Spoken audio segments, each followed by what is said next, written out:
that. It's one of the big missions, getting more of our people to travel. People who haven't seen much, I feel like it exposes you to obviously other parts of the world, but it exposes different parts of yourself. It exposes, your brain to a different train of thought when you see new stuff. What's up, guys? Jonathon Lewis here, founder of JetQuest.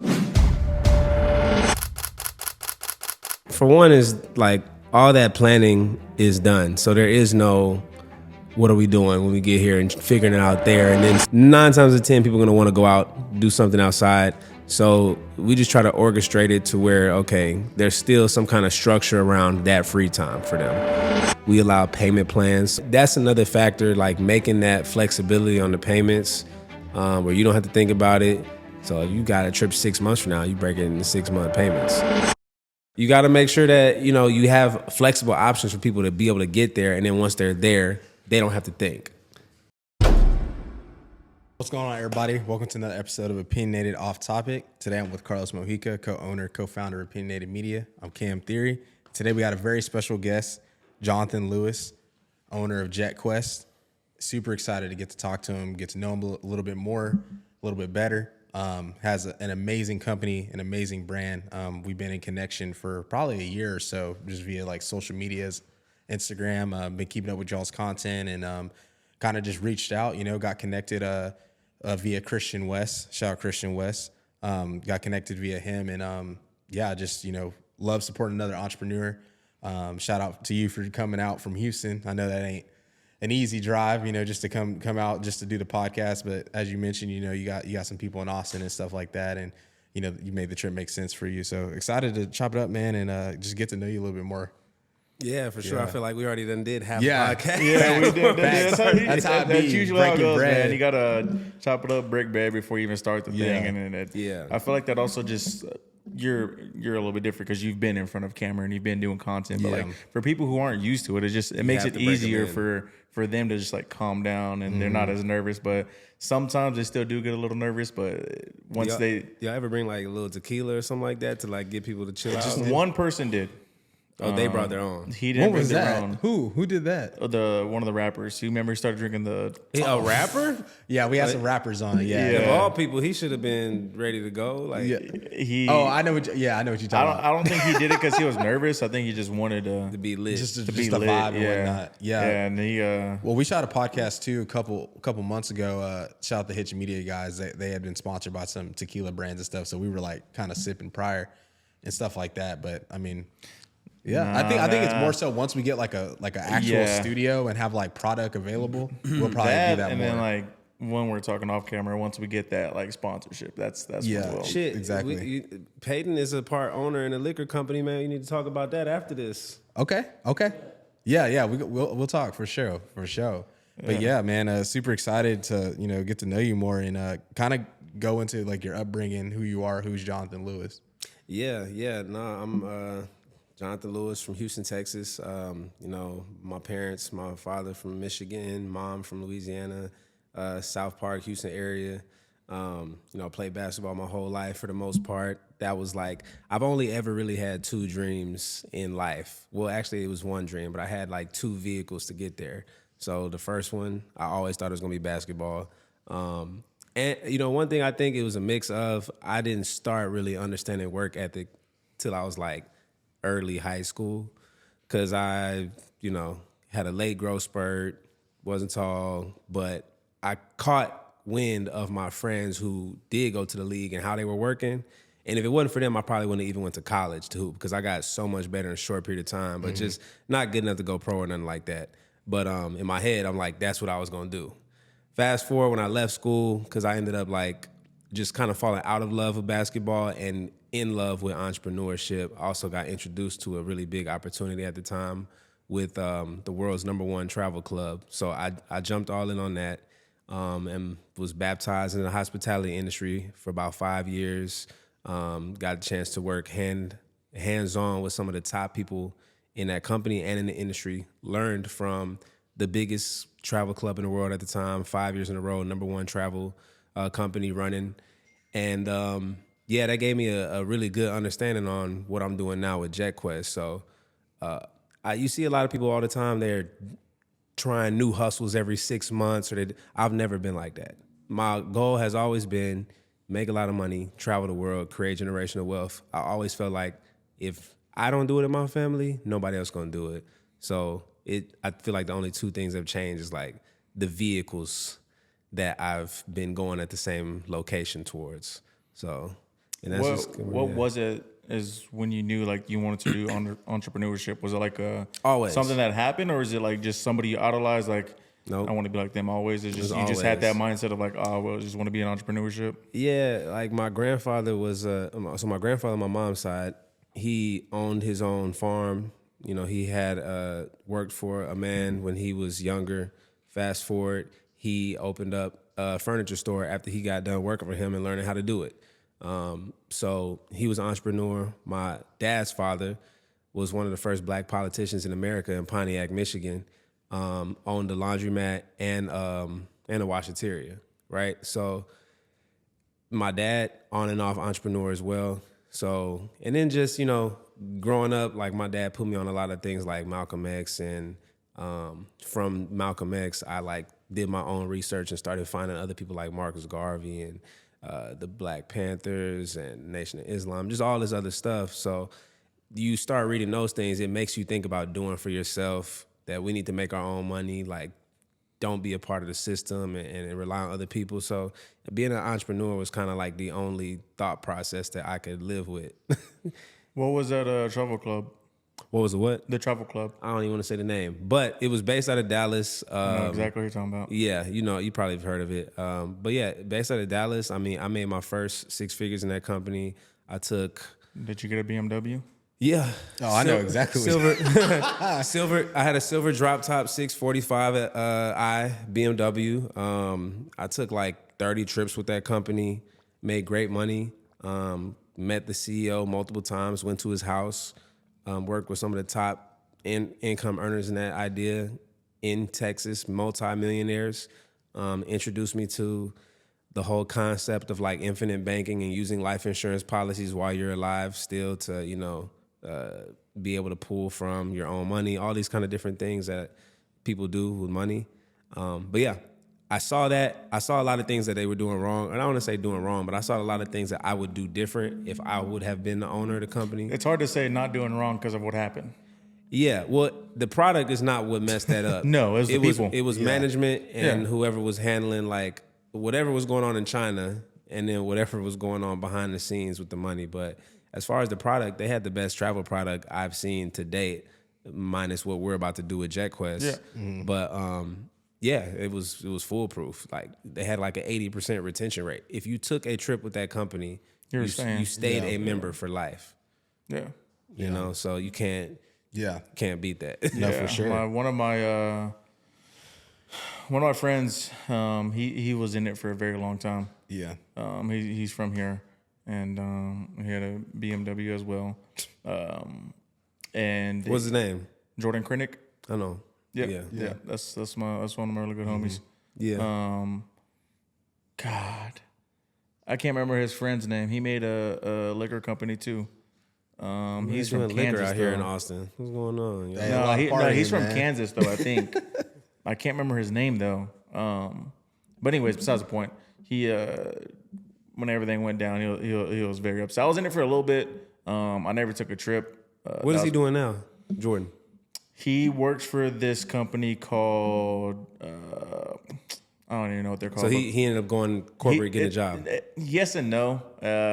He's like partial employee, partial entrepreneur. Yeah, cool. Yeah. Basically, what he is, he makes really good money. That's dope. So he's a person that is like you. He wouldn't stay at a place for long if it wasn't right, you know. And I know he's trying to do his own like. Do you know Chris Luke? No. Okay. Well, that was another guy that was in. His name's Chris Luke. They're trying to do like their own like financial teaching class and whatnot. Gotcha. So that's what they're doing. But yeah, man, I was in it. I didn't take a trip. Unfortunately, I didn't get to. I planned on it, but the cards never aligned. Mm-hmm. And eventually, when were you a part of it? And then I want to get off of this for sure. Did you go to the event in Dallas? Cowboy There was Stadium. 100 events in Dallas. No, I'm in just Cowboy saying, Stadium. What year? I know. Did you the one in Cowboy Stadium? I was the only one in Cowboy Stadium. Yeah, if they had one in Cowboy Stadium, I was there. Yeah. That year is like when I was in it. Okay, so yeah, you joined towards the end. Yeah. The end of the roller coaster. Yeah. It was right when the card was about to come out, but the card never came out. That's the end. Yeah. And that's another reason they spent so much money on investing into that card, which I did think was a very revolutionary idea. That was a dope idea. Had they been able to, fulfill Do that. it. But yeah. So, but anyway. Yeah, no, for sure. So like, obviously, kind of like going that route and, being able to kind of take and pull things, from that experience. When were you already kind of planning on making your own business and company before all that stuff went down, or once that happened is when you went full fledged into? So people in that industry who make millions, they always invest into other things eventually. Like they take that money because the percentage of companies in that industry that last more than 15, 20 years is very small. So you make that money, you make $1 million, you need to invest quick. You need to get properties, you need to get a second business, something that's going to keep your money rolling after that. So I already had that in my mind. But thinking that I was going to be involved in another travel company wasn't that. Okay. But once that company had whatever it had happened, I was like, well, you know what? I just felt a void, not only in me, but like I was like, there's nothing that exists that can benefit people around the world like what they had. Not to mention, with their product, you really weren't aware of it if you weren't connected to somebody who was a part of it. It wasn't a social media thing. Yeah. Social media, this was a different time too, so social media influencer culture wasn't as prevalent. On top of that, if you weren't a member, you couldn't take the trips. And I always felt that was dumb. I always thought they should have like a freemium version of the experience and the app, and then a paid version. Then just make people who aren't members pay slightly more or have a slightly like limited experience. Yeah, it's simple because this the thing. Like I said, once you got on the trip, once you experienced it, it was a done deal. If you weren't a member, you were going to become a member. You were addicted. So anyway, that's something we're going to implement, and we are implementing now. Okay. Even in our software. So to me, it was so much common sense that they missed out on that, and they still had billions in revenue. So I always knew the bottom line was get the brand built, and then once the money, like we can get funds later. But if you build the brand and the idea and can sell it to the right people who will fund it, you can get back to that point and just fix the gaps. And so that's kind of where we are right now. Yeah. Yeah. I mean, it makes sense to do that, but I think some of their problem was they're a little ahead of their time. And that's another true thing. What you're saying is if they would have, in this time that you're in, like just say they were in it and caught the media culture, it would have gone crazy. And that's because bro, I also think that industry is it's just at the end of a glorious 100-something year run. I don't think people want to do MLM type things anymore. Yeah, I agree. Even though, yes, I agree. I'm thinking more so of the trips because that was the whole reason I signed up was to go on the trips. I didn't really care about but business wise, it couldn't. I don't know. This is just my opinion from being in it. Yeah. Because I was all in. Ride or die for it. So, yeah, I don't know. Yeah, no, for sure. But I think with you being in the position you're in and the time that we're in, you have that opportunity to. People see it on TikTok. 100%. People see it on Instagram, whatever the case, or wherever they get their stuff from. Once you see it, and you just need one clip to million views. That's it. Yeah, no, that's facts. Yeah, no, it's a totally different time in social media. Algorithms are different. We have TikTok now. It's a whole different time. Just get one influencer or famous person. That's all you need to highlight it and stuff like that. So, building JetQuest. Kind of like, what were some of like the initial things you immediately like laid out to start building that foundation? So before I even knew I was gonna start a company, I had a friend of mine named Said. Rest in peace to Said, man. And a friend of mine named Said, who was a avid traveler. He lived abroad. At the time, he was a teacher in Malaysia, and he was like, "Yo, let's put together a trip. I got an Airbnb I want to do a trip to in Thailand. I already kind of mapped out the numbers." Everything we're gonna do is gonna be this much. We can add this much on. It was gonna come out to like $850 per person. Something super cheap. This was 2019. And I'm like, bet, let's do it. So I probably invited half the people. He invited the other half of people, and they all came. And the trip was amazing. And from there, I kind of caught the bug again and saw how we could build a business around that. And I wanted to do it with him at the time because he, other than me, he might have been in conversation with a couple other people. And so, long story short, the other person that he had involved, I didn't necessarily want to be involved in business with them. So we just went our separate ways, not on some like weird stuff. Just like, me and Seth was good until the day he passed. I just didn't want to be partners with that other person. So I was like, you run your biz, I run my biz. But it was always love and support. But fast forward from there, I remember I was at a friend's house and I was just telling him like, yeah, I'm going to get back into the travel and I'm starting my business and da-da-da. He's like, what's the name? I was like, I'm still thinking about the name. And the simplest, but most genius suggestion, he was like, well, why don't you look up synonyms for this is what he asked me first. He's like, well, what are you trying to do with it? He was like, well, one of the big things is I don't want this to be a black company. I don't want this to be a black travel company. But obviously one of the core things in my heart was to get more of us to travel. I feel like as a whole, and not just black people, minorities all over, just people who haven't seen much, I feel like it exposes you to obviously other parts of the world, but it exposes different parts of yourself. It exposes, your brain to a different train of thought when you see new stuff. So, I was like, that is one of the big missions, getting more of our people to travel. So he's like, well, why don't you look up synonyms for black travel? And literally, if you look up synonyms for black and then look up synonyms for travel, Jet and Quest are in the first 5 words. And I was like, bro, JetQuest. We looked up immediately, was there any LLCs using it? None. And it was just it was divine, honestly. He was high.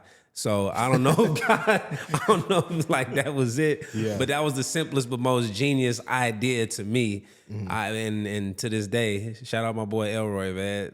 For real, that's how we got the name. Yeah. It's trademarked now too. So can't take out. It. Yeah. I wonder why that is though. JetQuest, what correlation does it have with what we're doing? Yeah. Not what you're doing, with black and traveling. I mean, Jet, you're not black, so you probably never read Jet magazine. Yeah. Yeah, you know what I'm talking about. So Jet magazine is it's a black magazine, Jet Black. You never heard nobody say Jet Black? Yeah. So it's that black or and then Quest is an experience, a travel, so that kind of thing. JetQuest. Yeah, that's fire, and it's super unique. And then too, even without even going in depth about the story, if someone reads JetQuest, in their mind, they're already thinking oh, this has to do with planes or travel, whatever, and travel. So it's adventures. Exactly. Yeah, that's dope. So going from there, and obviously, building out the name, getting the foundations, and kind of what you'd mentioned, and I was talking to you when you first got here, is kind of the experiences, especially with minorities and things like that.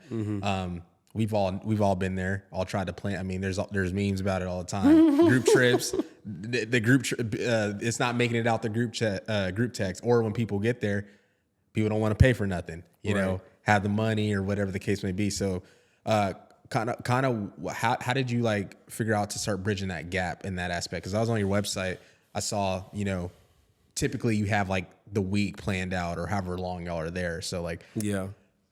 Well, I mean, for one is all that planning is done. So there is no, what are we doing when we get here and figuring it out there. And then some people are like, oh, well, I didn't want to do that. Everybody's going to know exactly what we're doing when we get there. You've already paid. So that's another thing. Any extras, that's another thing. And we try to manage extras as well. The time frames we know that are not in the itinerary, we know, okay, there's no planned activity after 9 p.m.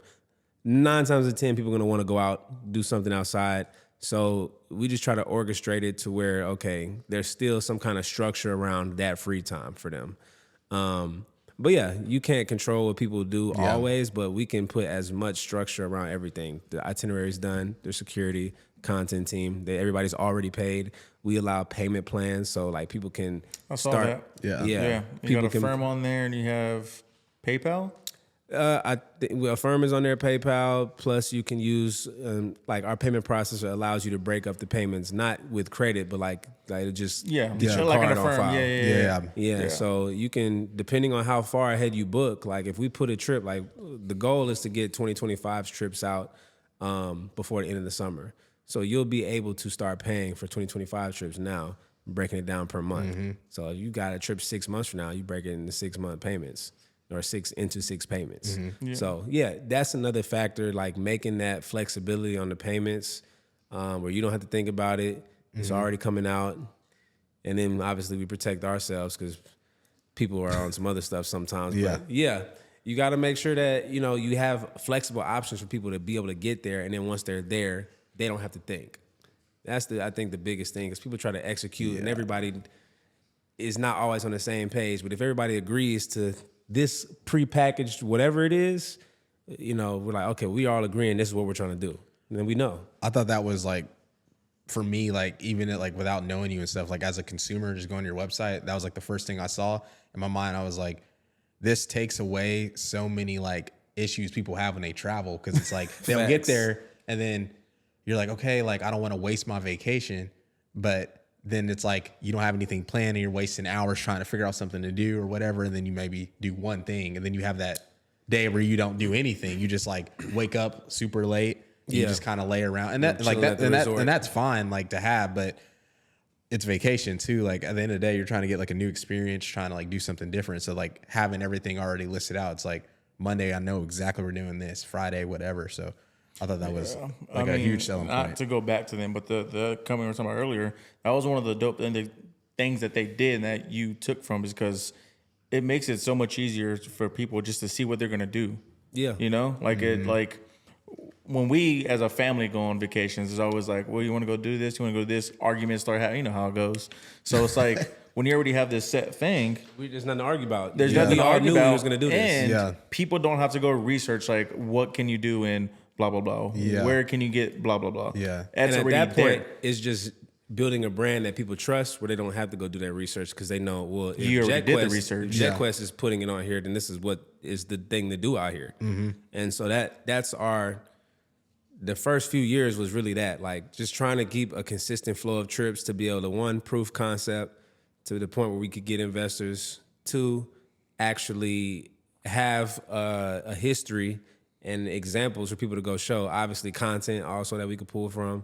Because once people see, okay, a few hundred people have been on these trips, like, and they see the content, then they go to the website, see the future trips, and everything looks super legit. Mm-hmm. And then they see the social media, and it's like, okay, 30K, 40K, whatever. Everything just starts to build on each other as far as proof that I can trust them.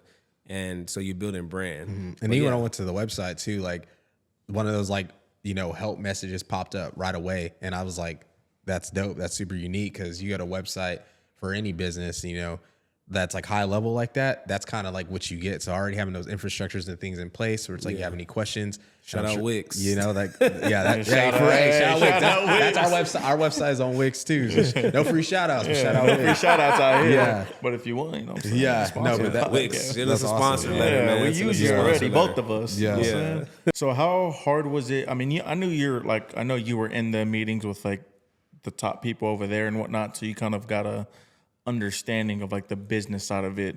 But for before we started recording, you said you're one of two people that own the company. So like at first it was just you. So how hard was it to just incorporate all the business side of it by yourself, doing all that, and then learning like, okay, how do I get us to be able to select payment plans that's not PayPal, that's not Affirm? Like if we mess up, do we got to come out of pocket for that? Or like, do we have a bank that backs us? Like, how was it learning all that business stuff? That's an emotional question, low key, bro.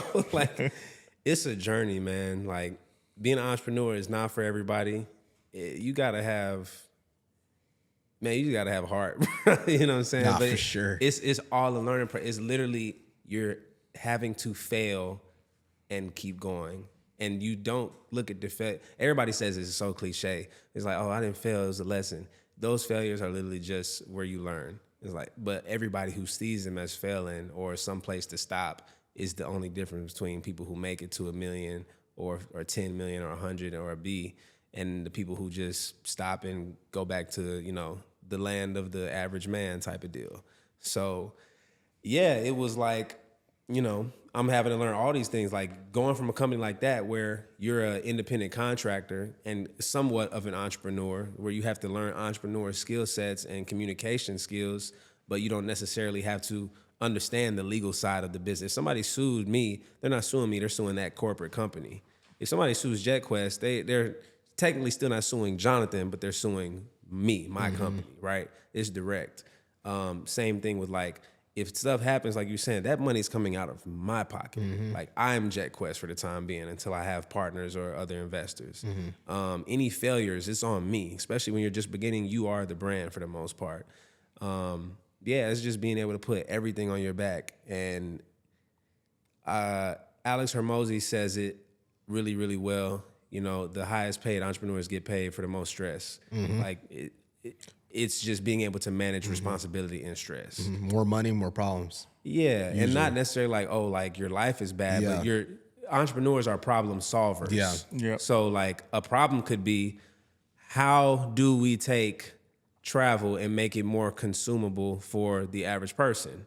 That's a problem. That doesn't necessarily mean you're like the whole Biggie song. I think people take that and they're like, oh, well, like life becomes negative when you get money. Not necessarily is what they were saying. Well, I don't know what they were saying, but that's not how I view it now. So, but yeah, you're solving problems, bro, and it's all the stress is on your back. All the blame is on your back. You take the win and you take the loss. So yeah, it's not easy. And I went through a lot of people because early on, fresh out of that business, it was kind of a thing where I didn't know if I don't want to say I didn't feel like I deserved it, but I feel like I couldn't go and talk to certain people at a certain level to recruit them because I wasn't at a certain level yet. And that was really all in your head. Nowadays, I'll tell somebody like, you need to understand how you can sell your biggest vision as clear as possible and prove that you're the person who will die before it doesn't happen. Because people with money will invest in that kind of person.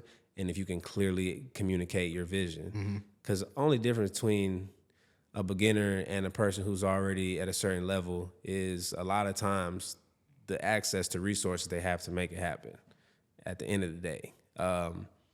So yeah, fast forward 15 trips later, and being involved in the tech space here in Texas, you know, Austin, back and forth to Houston, going to this place in Houston called the Ion. I got introduced to a person who introduced me to a person who introduced me to my now CFO, Jim, who has been a part of companies like, you know, IBM when they first started. You know, like literally Jim is, I think Jim's like 58, 60, something like that. But yeah, he's been a part of companies that have already had exits in tech. You know, he's been a part of companies where he was a CFO or a CEO. So multiple, you know, startup history. He has family members and friends who are, you know, people who've worked in Travelocity when they first started. So a great knowledge of the travel industry and connections in there. So these are some of the people we're going to be talking to during this fundraising round, possibly. I don't even know if I should have said that. I cut it out. We can cut it out, whatever. Yeah, if you want to cut it out, we can cut it out. But point being, like, you know, these are the kind of people that I didn't think I could probably even get when I first started. And so I ran through, it's so many people that I brought on, like, and this is another thing. You can't pitch a huge opportunity to a small-minded person. They will run themselves out of the opportunity. I had partners who I'm telling them about equity. You can't explain equity to an employee-minded person. You might be able to get them excited for a month, especially if you include the idea of going on a free trip. Like anybody can get excited about that with a small mind. But you talking about equity, and once the real work kicks in and like there's no money in their pocket, people are like, well, you know, and then they fizzle out. So I'm like, hey, look, we're all gonna work for a year for free, and I'm gonna give you this, but they don't like realize what equity is because they're not bought in. They don't realize, well, I got to do my part for this equity to become worth something. So thank God all those people that I've worked with fizzled out in some way, or we just went separate ways because they just didn't get it, or they weren't really that team that I needed to get us to the next level. And so now I have people on my team who are here to get us to the next level and we are at a different level already too. I'm a whole completely different person from when I started it, from who I was last year. So yeah, it's definitely something where you have to become the kind of person you're trying to recruit and partner up with. Yeah, and I think that's something too, like we were talking off camera about like pitch decks and stuff like that, like learning all that type of stuff, because we've been talking about, making pitch decks for the last like couple years, really trying to sell. Damn, years? Yeah. Bro, what are y'all waiting on? We shouldn't be waiting. I'm gonna tell you this. We've had some internal you're moving too fast type conversations, but I never thought, and vice versa, like we've never really have thought like we're moving too fast, because it's like that's something that, like you're saying, if you're thinking in, small-minded, but if you're thinking that long game, equity, where you can see the company in 20 to 30 years, you have to start preparing like that, because like you're mentioning, that's the only way you can sell yourself to funders or, investors and things like that, is by having that foundation built and also being able to illustrate what this can become. And like, and so and y'all have a really low risk opportunity right now, because y'all not spending money for this room, so you still there's no expenses. I mean, all this stuff's paid for, right? Mm-hmm. So no expenses.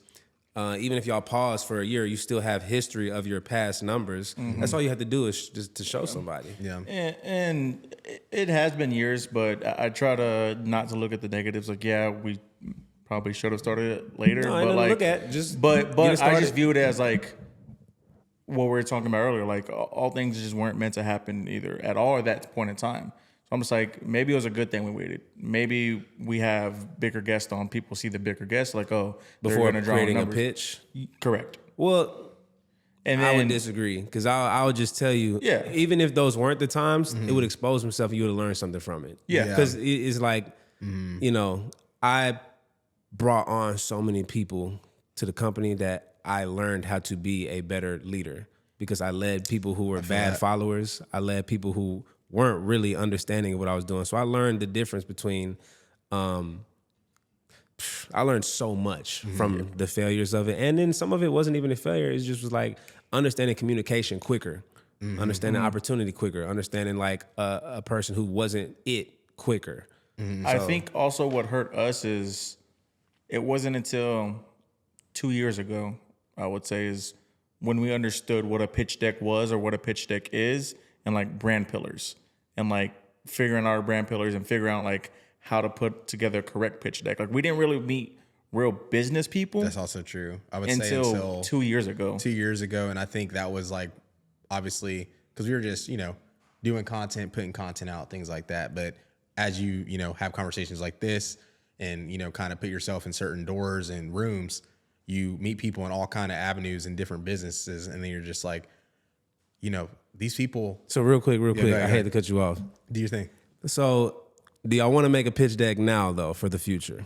Yeah, yes. We're currently in the process of doing that. Okay, yeah. Okay. Yeah. Two resources, and this is for everybody.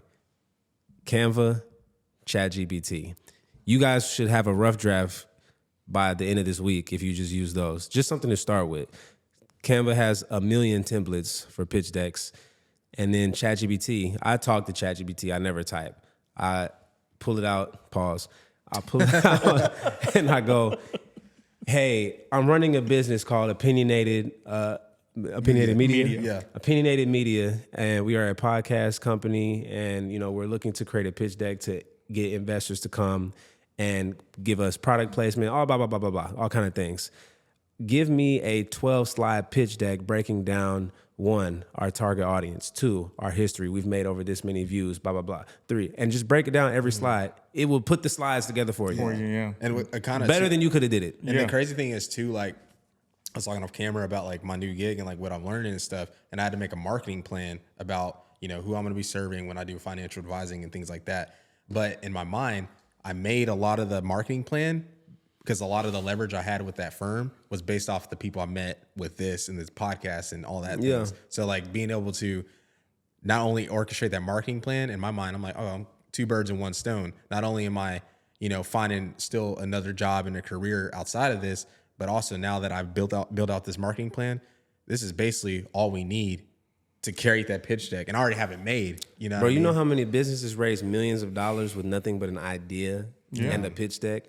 I mean, like that was one of the aha moments for me about 3 years ago when I really started diving into the venture capital world and being around that space. I did an internship for a company in Houston called Grady that raised $700,000 in their seed round, and they had nothing, honestly. Like nothing. They had a pitch, and both of their co-founders were great presenters as far as presenting their information. So I watched them do that. I didn't know that that was a thing. Like, I'm like, people are giving y'all the money, y'all don't have shit yet. That to me was crazy at first, but then I realized that's how all majority of the companies in tech and VC are getting their money. It's about the people involved, or it's about if you already have traction, or it's about do you already have money, or it's about a mix of both, or it's just about how is the story that great? Because you could have people who nobody's heard of with no history and no traction, but if the story is that great, and they're like, but nobody's thought of this. Now, obviously, people have thought of podcasts, so you guys have traction at least, though, and y'all are Houston, Austin-based. So I'm like, y'all should have a rough draft. I'm going to call Cam this weekend and be like, so how's it looking? Bet. If you don't have it by Saturday, at least the rough draft. Yeah. No, for sure. Y'all owe me a steak dinner if he don't have this by Saturday. I got you.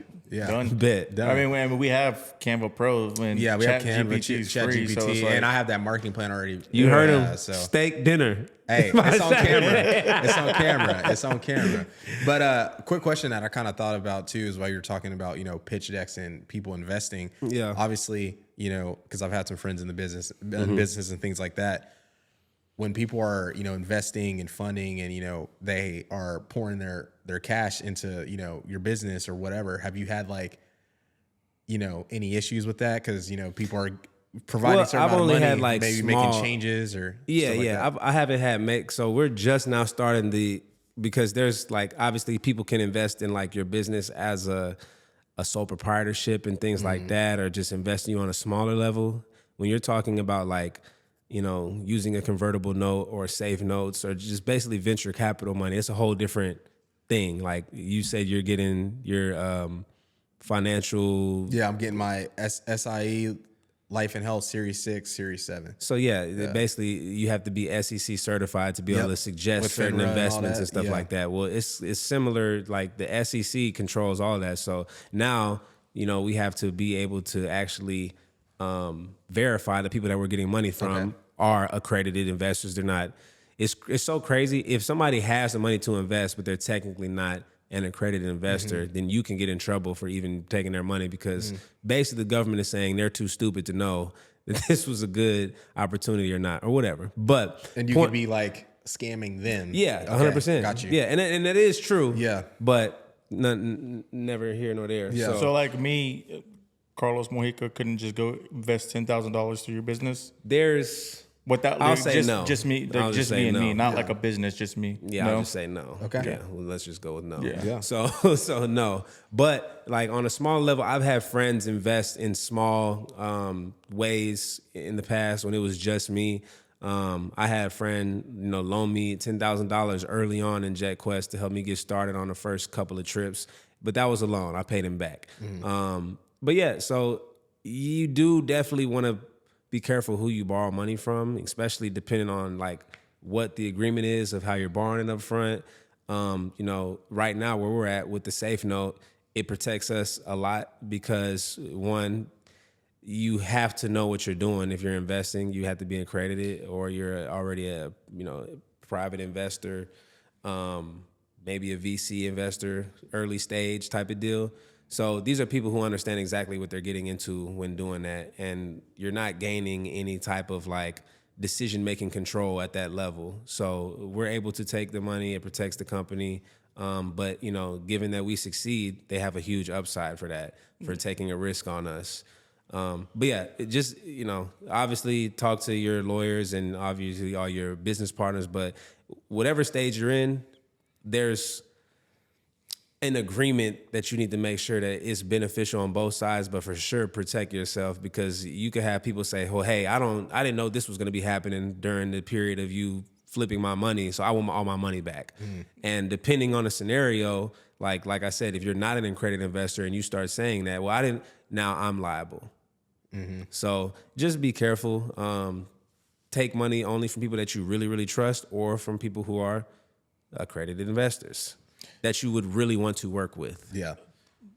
I guess that was going to be my question is, how do you go about choosing your like investors? Because I forgot which. If you can't go to the strip club with them, no, I'm just kidding.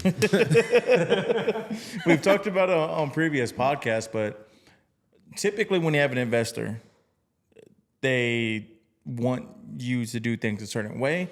Now you can't get lucky to where we just want to invest in you and the floor is yours. Well, it's not about getting lucky. It depends on how you're accepting money. So like I said, if you're raising money in like whatever round, but at like, let's say a safe note, or you're just whatever level, because it could be a further down the line round of investing too. But they're like a minority investor who's putting an amount that doesn't give them the right to make decisions. So it's all about how your team or lawyers have set up this round of fundraising. So, you know, I could be raising money, but if you're the lead investor and purchasing a majority percentage of the company, then you're gonna get that. Like there's nothing I can do about it. Like a preferred like stockholder, like comment. Yeah. Yeah. So I mean, you put in a full, whatever, let's say $22 million in a $2 million fundraising round. You just led the whole round. Yeah. You get decision making power. That's just how that works, right? So it just depends. You just have to learn the game, honestly. And when you learn the rules, you can play to your advantage. So like, you know, in basketball, you can't pick up the ball and dribble it again after you've already been dribbling. Yeah. So if that's the case, and you see two people trying to take it from you and you got to split them, you need to learn how to split people and without picking the ball up. That's just how that goes. Same thing with this. If you know you want to be able to remain in control of decision-making power, well, one might be, if I do need to get this money, I need to get money from somebody who's going to have the same mentality as me on my board. So when it comes time for decision-making, I can go to this person and say, hey, this is the route I want to go. Do you trust me? They're like, yeah, I trust you. So boom, our majority, it's still as if almost it was just me. So it's like being able to think deep about who you're bringing on your board, or just having as an investor, is just as important as you knowing the right decision to make. Yeah. Because it is you. It's an extension of you. Yeah, no, for sure. So you'd mentioned, you know, you're a part of a additional travel agency, and then now you have your own. And I'm sure there's others out there. So what are some of the things that like are separate, or separates JetQuest from like your competitors? I mean, I guess so. For one, a travel agency, you can only reach out to a travel agent, say, hey, can you put together this experience for me and my friends or my family? And they do that, and then you're on your own. They don't go with you. They don't come and, bring security, a camera team, all that kind of stuff. And there's no curation of the experience. They're just setting you up with another vendor when you arrive. So for us, it's the complete opposite almost. We are going to be on the trip with you. Somebody from our team is the host, is curating the experience, is leading the experience. You have security, you have a camera team creating the content for the experience. These vendors are people that we've worked with before, like they're like an extension of our company. And, everything is pre-planned out. So, you're picking an itinerary that's like, think of it almost like when you go on Airbnb, you find everything you want in that house already, but this is your whole experience now. So all the other people who are coming are doing the same thing, and you know that you're going on a group experience. Like with a travel agent, you're not saying, hey, give me a trip to Mexico, and they set you up, and then 20 other people show up in your room. Now, obviously, we're not putting 20 people in your room, but you get what I'm saying? Like you're going on the same thing with another group of people.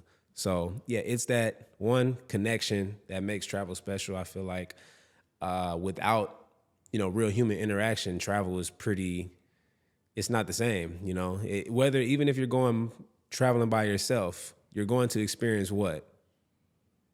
I mean, whatever it is that you're doing.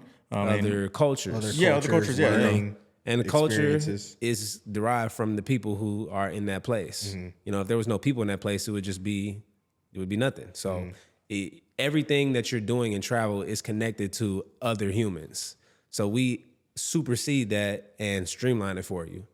everything is taken care of already. So that's one thing. I guess some other examples like an Airbnb, like I said, Airbnb, all you're doing is booking your location. There's nothing added on top of that. There's no people being brought to connect with. But Airbnb, I would even call them like competition. Is more so like co-opetition, collaboration, cooperators, because we utilize Airbnb with what we do. And then just, as far as how we separate ourselves from other travel companies, as of right now, I would say because we really try to do a very well-rounded travel experience. I think there's a bunch of travel companies that do strictly party trips. And some companies like EF Tours, they do strictly educational trips for like 50 and up age group. And that works great for them. And you have like a Tripadeal, that's a company out of Australia. They're doing like crazy numbers, but they focus mainly on like 50 and up Australians. They don't have payment plans at all.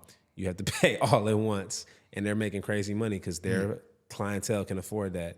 But for us, making it super convenient, creating an experience where, there's turn up, there's also some history. There's also going to be a informational local part where you're going to be able to see how the locals live, eat local cuisine, and also do some of the touristy stuff. And it's just a mix of that and then some relaxation in there. You get a pretty well-rounded trip. So I don't see that a lot. And then the other thing is just what we're building behind the scenes right now that I'm not even going to get into, but how we're going to be able to scale is going to separate us from anything that has existed in travel. Well, I think the biggest thing, what stuck out to me was you're going to be with the people. So they get to put a face to name. It's not just someone that's behind a computer typing in there and putting something together. Right. You're going to be out there experiencing that experience with that, and people remember experiences. They're going to remember what you did for them, either out there or just putting this thing together. Yeah. So they're going to see that, they're going to recognize that, they're going to like it. So it's going to make them want to come back more. Rather with these other people, just like I said, behind a computer, and we put this together. That trip may not have been fun just because there wasn't that many cool things to do, or these. It brings this jet skis weren't as good as the other jet skis we could have went on, Yeah. So it's stuff like that is what sticks out. It's the small things, and it's the small things that matter. It's a personality. It's it's brand. Brand is personality. So like you said, it's travel agent just set you up with something. There's no brand behind that. It's not like, oh, I remember this. It's like, oh yeah, my friend Karen, who's a travel agent, set it up. But you're not there's no brand loyalty. You might be loyal to your friend, but it's like, if somebody who is another travel agent gives you better pricing, you'd probably be like, Karen, can you beat that price? And it's not, she can't be like, well, no. If she says no, you're like, well, she's doing better. You're going to go with her. But brand is different because nobody's going to be like, well, Nike selling these socks for 15, Adidas selling for 12. Nike, can you come down? No, that's not how we think. Brand separates stuff. So, but to add on to what you're saying, right now our goal is to get to the point where I'm not the host of all of the trips. We're gonna scale and have more hosts. Yeah. And bring people on that are maybe specific, good for certain crowds. Cause that's kind of what I was gonna get into is you're going with a group of people, but it's say you're a stranger, you hear about JetQuest on social media or whatever, you go to the website, you see y'all are going to Dubai, you're like, I've never been to Dubai, you book, you see everything, it's all lined up. So you pay for it or start paying for it. Do you get immediately put in a group chat with people that are already paid and you can kind of start meeting people prior and things like that? Yeah. So a couple months, it just depends on how close it is to the trip. Usually we open up the group chat 4 months prior to the trip. So people start getting acquainted with each other, start talking, everybody starts following each other, all that. So by the time they get there, everybody's already seen everybody. Once they're all checking in, people see other people that they've seen in the group chat already. They probably have already been, some people already got certain girls' numbers. It's just everybody's flying. Yeah. They already flying. Everybody's already collabing and talking and just chopping up. Hey, when are y'all flying in? Half of the people are flying in on similar flights. So by the time they get there, everybody's kind of like that a little bit. And so, what was the question? It was just do you have certain hosts to host certain things and Yeah. So it just depends on the location. If it's a super simple location like Dominican Republic, then honestly, not really. It just depends on the location. When we were in Egypt, we had, I'm the normal host, but we had a whole other tour guide because I'm not Arabic and I don't speak Arabic. So it's almost impossible to navigate, especially in the Middle East, certain countries where if you don't know the language, and the cultural differences, because there's stuff you can go to jail for that we think is just funny. here. Yeah. And to them, it's like, you're going to jail. Like disrespectful. In Egypt. Yeah. you know, so you have to know those customs, and you have to have other people. Everybody who's coming on our trips doesn't travel all the time. So they don't know like certain countries you can't, like some people still travel and bring weed, you know, with them. It's like in Bali, you can get life for that. Yeah. People don't know that. Like they don't play that in certain countries. So you have to have, you know, people who are from there to be able to, you know, keep that stuff in line. What are some of like the age demographics you see? Like, is it like young people, old people? Is it mixture? Like, and I guess like, for example, of like a 50-year-old couple who got on JetQuest. We've had that. And then like, but they're with like 25-year-olds. Y'all have had that? Yeah. Okay. And they're lit people. Yeah. But our target audience is like millennials and Gen Z. Yeah. But we've had literally people from 19 up to 60. Yeah. Okay. So now, cool. Given we're not targeting 19-year-olds and we're not targeting 60-year-olds. Like I said, our target audience is millennials and Gen Z. But as we scale and are able to start bring on other people, that's going to affect and influence the type of trips we can do too, and how many trips we can do, so we can start niching up. And say, hey, let's do it. Eventually, we'll have trips targeted specifically to 50-year-olds and trips to make families and stuff like that. So it all goes into the infrastructure that we're building out to be able to host more than 5 to 10 to 15 trips a year. Because once you can do that, kind of the sky's the limit. Yeah. So for the host, how hard is it? Because you're on vacation at the end of the day and you want to enjoy yourself. But how hard is it to like stay professional in business and be a host, but also enjoy yourself? Well, once we bring on hosts, they're not on vacation; they're working. So, well, like for you, yeah, for me, I mean, it's the same. Like I'm working harder than anybody because it's like at the end of the day, it's my company. So if we screw this up, then it's done. So branding is everything. Like right now, I am the brand. I am the company. If people are looking at me like, yo, he's just trash and he's sloppy and he's wilding out. Then the company looks bad. Yeah. So yeah, I'm having a great time and I'm having fun. But yeah, you just gotta play it smart, man. Like I'm not getting stupid drunk on the first nights of trips. There's definitely nights where we're having fun and I'm gonna drink and turn up on the boat and all that kind of stuff. But like making sure, okay, all the things that needed to be done are done today. And literally the only thing from here is we're all taking our van back to the hotel. And there's no like other events today. I can relax and have a couple drinks. You know, so it's just knowing what needs to be done. Is there responsibility laying on my head? And yeah, that kind of thing. And just know like, did everything that needed to be done today. Simple as business is handled, it's time to play. Yeah, literally, that's it. That's it. And then just like I said, everything in moderation, you know, like I always get to the location a couple days early and leave sometimes a few days after. So I can just decompress, have my own fun if I can. But yeah, I mean, for me, I travel so much that the fun isn't in getting there and like wilding the fuck out. It's like actually seeing everybody have a great time. Yeah. Like knowing that, honestly, when the trips come up, bro, I'd be more excited about the trip ending than anything. It's like, another good trip. Let's get this content rolling, push the next trip. Like literally for the last 3 years, I've been waiting to get to the part that we're at now, where we can start building on the part that's going to scale. Because I knew like this part is the most physical work. I'm building the company. I'm running the company and I'm in the company and I am the company. So that part is the most strenuous mentally and physically. Well, I don't know. We'll see. Ask me in another 10 months how I feel once we're raising money and I got to like answer the people who have given us millions. But I don't know.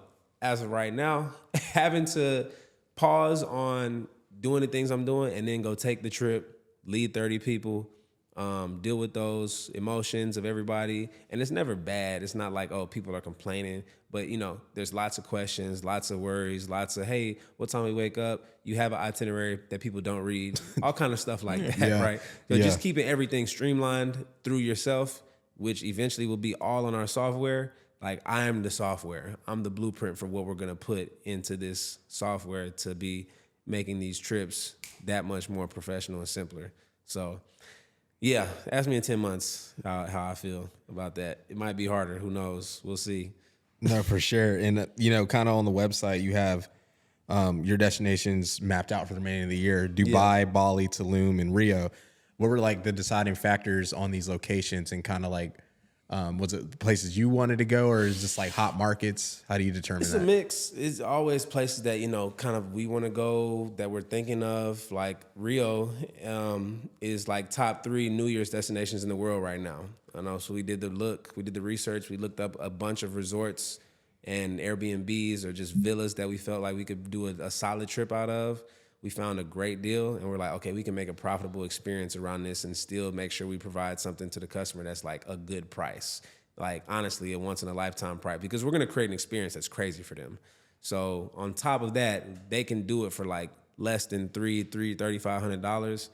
I mean, you're not going to be able to do that on your own with what we're going to do. Yeah. So, it's doing the research. Obviously, it starts with like, what are we interested in? We do a little bit of gauging the audience through social media, doing a little polls and seeing where they want to go. And, it's been a time, like I said, it's June now, and we're like halfway done putting together next year's trips. So, okay. How does it work? So we'll just use Rio, for example, since you just mentioned that. Do you call whatever villa you see, I'm like, hey, I'll have this travel company. This is what I want to do. What kind of deal can we make? Or is it just like, I'm booking these rooms, these spots, and these excursions, and that's how we plan the stuff? I can't tell you exactly how, man. You can give me my customers, my competition. No, I mean, we reach out to all the different vendors and hotels that we want to work with and try to get quotes. And we go off what we think is the best that we can make a more profitable experience from. Mm-hmm. So simple as that. And I guess too, like a follow-up question is, well, I think you probably answered it for the most part, but like, there's places that are, cost of living, just even getting there is more, because they're, popular, whatever, is even more expensive. Yeah. What about like, okay, you're going to these different countries and like, currency and things like that. Like do you guys like have that kind of mapped out for your customers? Say you guys like have trips in Europe and they're like having to convert their money, or, you go to Japan, stuff like that. So not like super thoroughly, because like I said, the main parts of what you're doing are already covered and stuff. But in like the last few emails on the weeks coming up to the trip, we always will have an email and it's like, hey, make sure your passport is ready and available, so you don't leave it on the day of. Make sure if you're the person who likes to get souvenirs and buy extra stuff, bring a couple extra dollars in cash to be able to exchange or use. We give them like a couple of last things that they need to remember before they're getting out of here, heading to the airport. So that's usually one of them. But yeah, nothing like super crazy. And I think too, like one of the big things for me that like really stands out is the social media team, especially as we mentioned earlier, like social media with content, videography, photography. Like the fact that people are able to go to these trips and they're not like, oh, like let me stand here, like take a photo real quick. Like you're and they still do. Yeah, true. They still do. But like you're able to like actually like capture all this content for them professionally, and they're not having to like worry about it. Like they can literally live their life, like get the off guard moments, get the candid moments, and things like that. So, what was like the deciding factor of incorporating that within your business outside of like obviously the pricing and like the convenience? The fact that everybody walks around with their phone in their hand all day. Like if you're not using that, this is the new real estate, man. Like our attention is, currency, and the biggest real estate is this phone, the front screen of your phone. So if you're not purchasing real estate on your phone screen using these free social media apps, I mean, you're not really a business person, because that's the new television, that's the new radio, that's the new newspaper. That's what we consume every single day. Some people all day.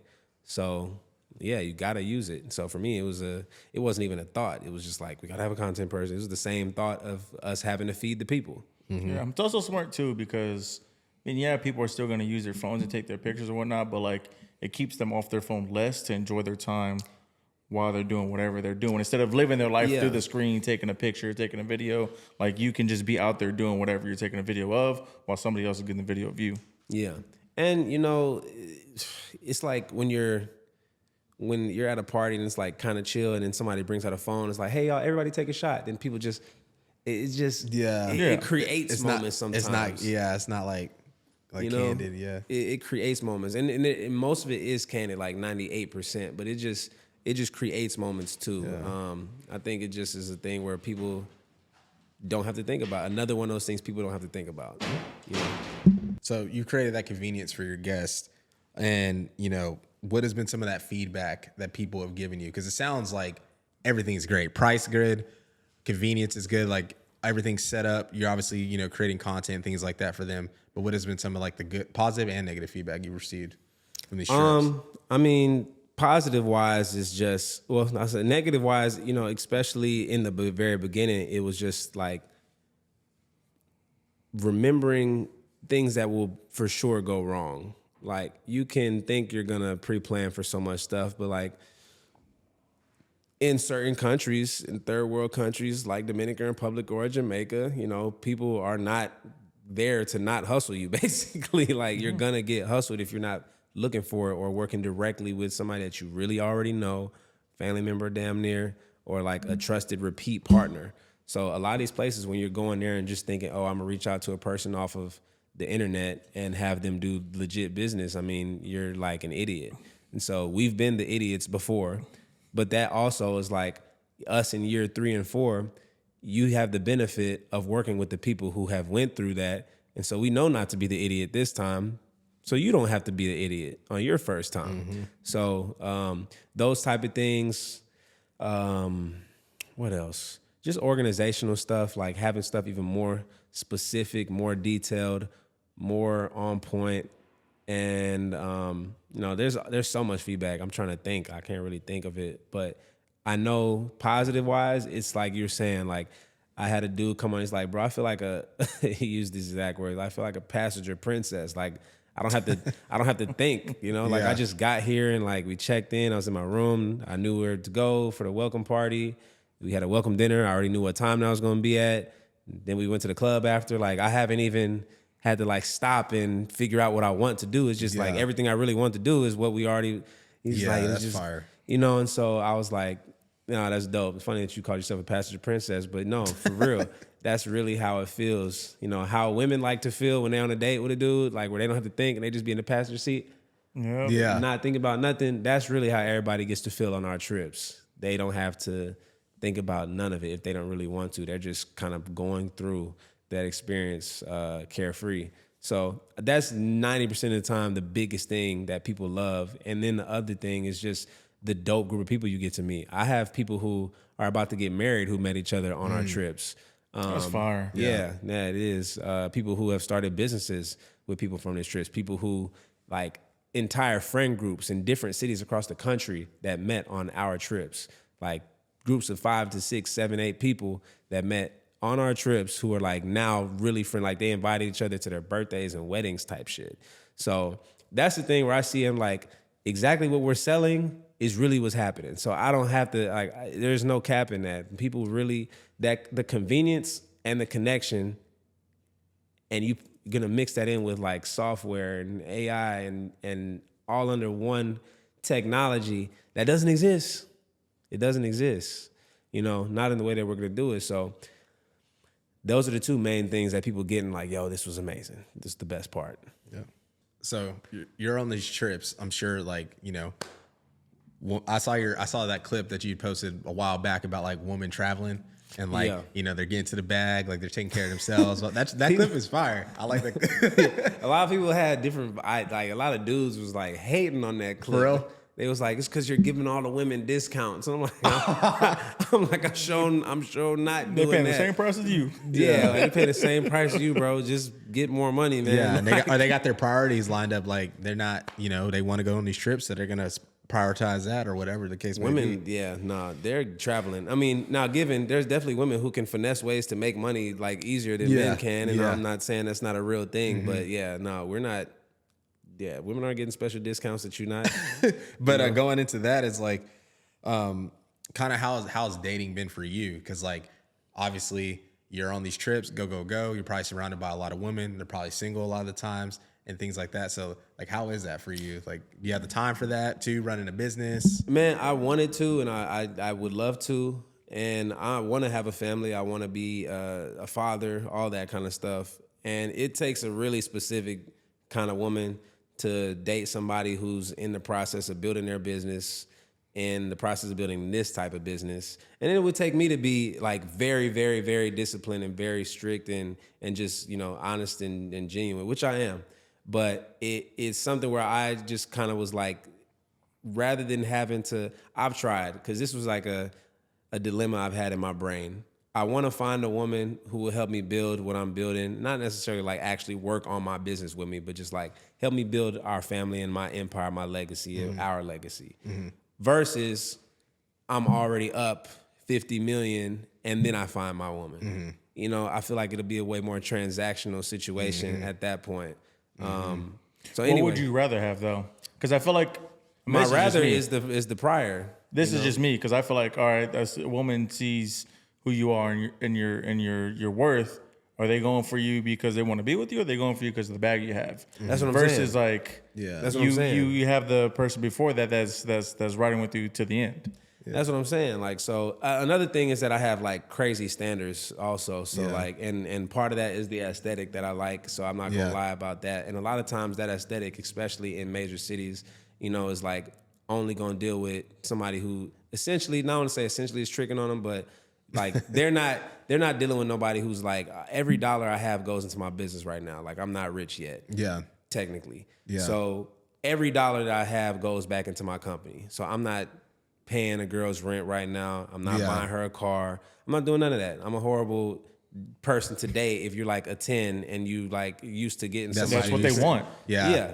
So, but I like girls who look that good and they like me back, but then they're like, oh, you can't trick on me type of deal. Yeah. And so there's not a lot of them who are really willing to ride the ride with you. Women, who said this? It was in a podcast somewhere. It was good. It was like, women are not builders. They join at a certain point. You know what I'm saying? And certain ones, because I don't believe that there aren't women who do that. There definitely are. And I just think for me and for a lot of men, they should just focus on building what they're building themselves and getting to the best level possible, to where they're 100% stable before they even think about it, which is what I always have been doing. But as far as like, I'm 32 now, so it's a thought, like I do want to start that family. Yeah. So. Was it Cam Newton? Because I remember he went on that tangent about. Nah. Well, I mean, shit, maybe it was. I don't know. He went on that tangent about like. Cam Newton's also worth $100 million, so like. It's like. I don't know if that even applies. Well, no, he was saying like. Basically, like a boss lady is like someone who like is a boss and like has her own money, you can get her own stuff and all this and that. That's not what I was talking about. Yeah, well, I don't know if it was part of that podcast or not, because he had a whole tangent about like women on one of his podcasts. Yeah, I don't know, but yeah, no. But Cam Newton, his dating perspective, Cam Newton been rich since he was 19. Like, even when he was in JUCO, they was paying him to go there. Like, at Auburn, he was probably a millionaire at Auburn before. Under the table, before the NIL. Yeah, before NIL. Yeah. So Cam Newton been had money. And not just that, everybody who knew Cam Newton from the time he was 16 knew he was going to the NFL. So even before he had the money, there was like, catch this nigga now. That type of thing. So it wasn't nothing where it's like, hey, there's no unsurety. He was 6'5", running whatever he was running, in high school as a quarterback. One last question for me. We were kind of talking about it off camera, but like obviously it's an election year, so a lot of people are kind of stingy with their dollar. They might not want to spend what they normally spend, or the job market is soft. People aren't really being hired and things like that. A lot of transition. So normally in years like this, people, like I was mentioning, don't like to travel as much, things like that. One, how has that affected your business, if it has? And two, what are your thoughts on this upcoming election and like how it'll like, I guess, not determine your business, but like how it can impact your business in the future? Yeah. So, I mean, like, two-part question, basically. First part, COVID was great because everybody had fake money. Those years, that year and a half, stimmies. Yeah, everybody had fake money. So I mean, our trips were PPL loan, going PPP crazy. Loan, but fast forward to today, I mean, it's made us have to focus in harder on marketing all it did for me was make me realize, okay, we got to pay more attention to content creation and pay more attention to actual campaign strategy. So when we're actually coming up with this and seeing, okay, this many people are booking, we just have to pay more attention to detail. That's all it was for me on that, because we're still getting the same amounts of people now. Now the other side of it was, what was the other? How is the upcoming election? How do you think it's going? Whatever the results are, how do you think this will impact your business? Well, first of all, it's. I mean, if you don't think Trump is going to win, you're crazy at this point. And we're living in a crazy time, man. Like I feel like since 2020, we've been in a warped reality simulation. You know, it's just been crazy. I mean, and I thought it would be 20 years before the secrets about COVID came out. And they're all coming out now. It's only 2024. Year of truth, Cat Williams. Yeah, they're putting Fauci on blast in Congress. You know, he's admitting that the 6 foot and masks on kids' rules was all BS. So I think a lot of the social media and TikTok stuff has exposed a lot of stuff that happened during Biden's reign as well, and just so much stuff. So I think, you know, it's just a crazy time. I think people are going to still travel. People who have the money to afford to take our type of trips are going to still travel. I think people are starting to look more and more at traveling, honestly, because they want to start seeing, hey, like, what are other options outside of America? And they want to start seeing how other cultures are, because social media is starting to spread that kind of narrative of like, yo, you know, you can have another citizenship, or, you know, it's not so bad to live in other countries. And, you know, it was on the news. It was a guy in Houston just walking down the street, shooting at passing cars, you know, and killed a father in a car driving his son somewhere. And so it's like, you know, are we really in that much safer of a country? So I think that for sure Trump is going to win. I feel like we're in a whole simulation where people get a chance to see the truth of what's been happening behind the scenes way faster than I thought it was going to happen. And, you know, I think it's going to make people want to travel more. Me personally, I've seen that. Like, you have the whole passport bros thing, and that might be funny or childish to some people, but I think that stems from a very real problem that the music, the TV, the social media, everything that people in America consume is very toxic, and it pours into the men and women.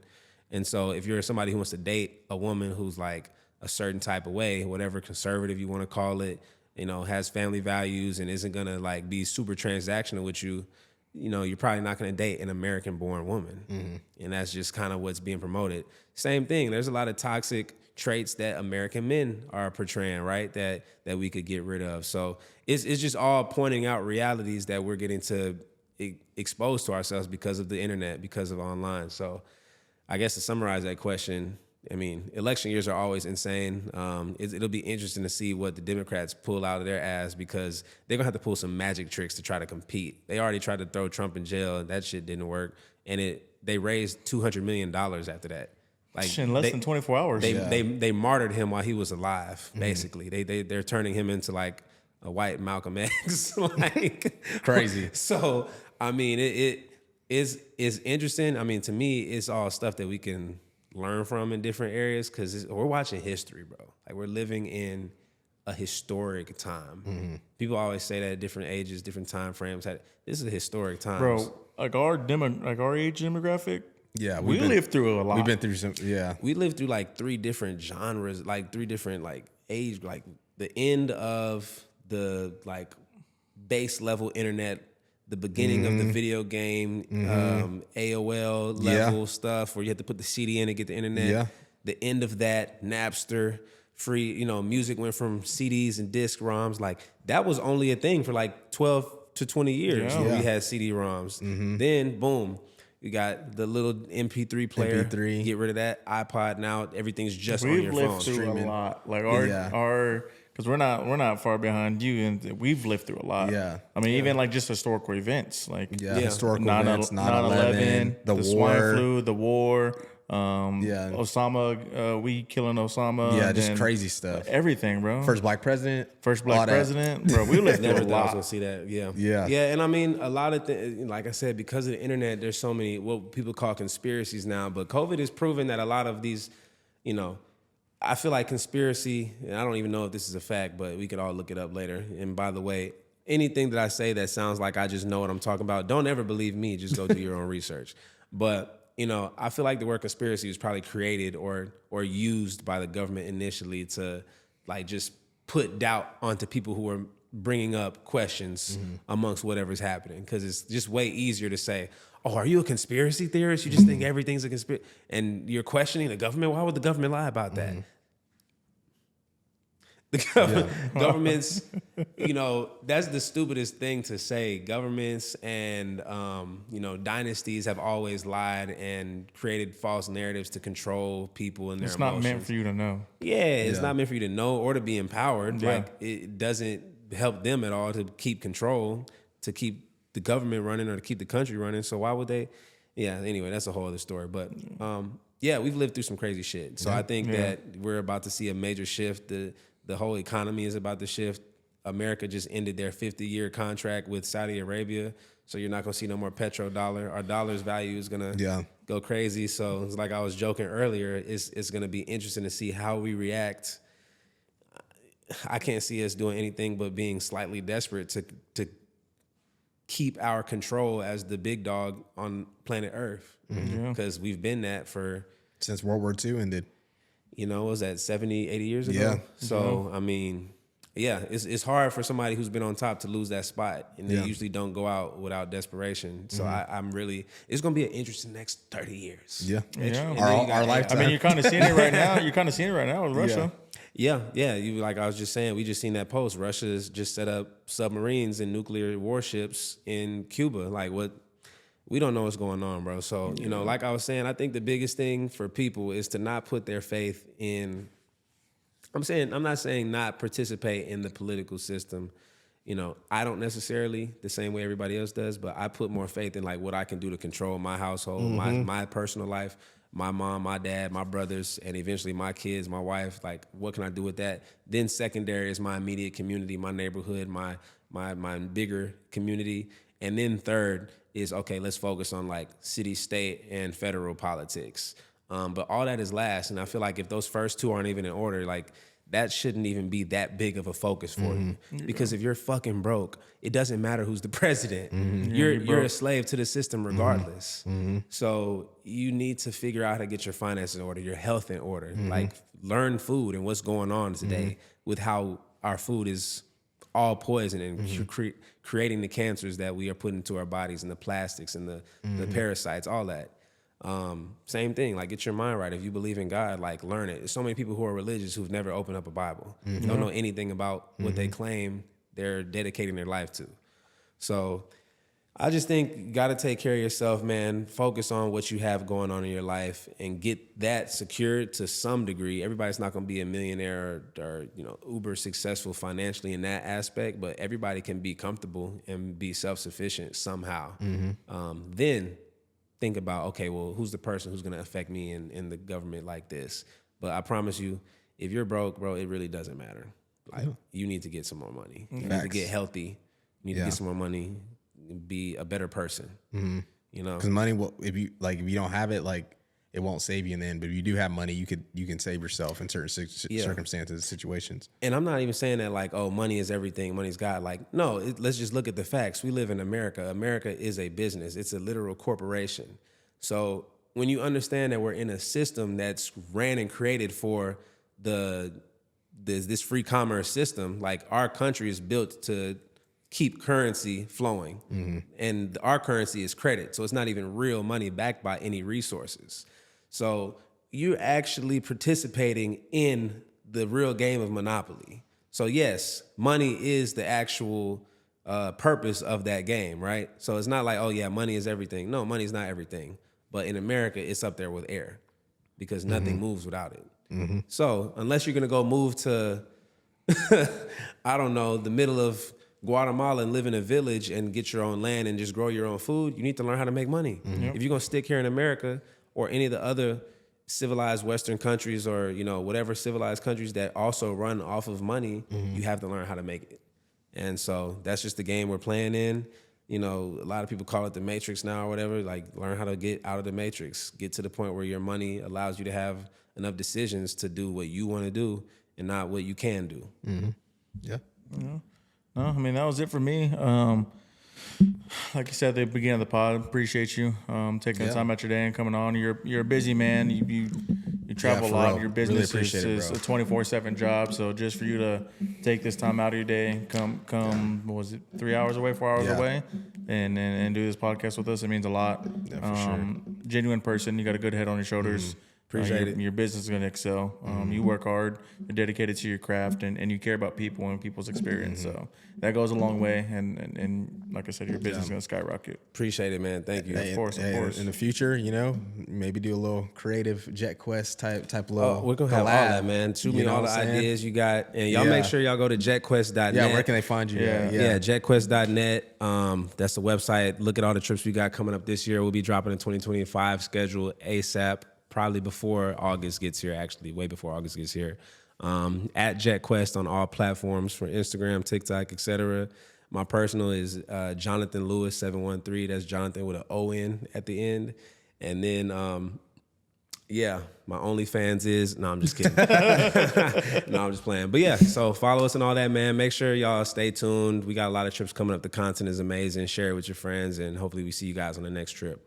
Yes, sir. All righty. Well, that'll do it for another episode of Opinionated Off Topic. Make sure you guys like, comment, subscribe wherever you get your podcast, and we'll see you guys for the next one. Peace.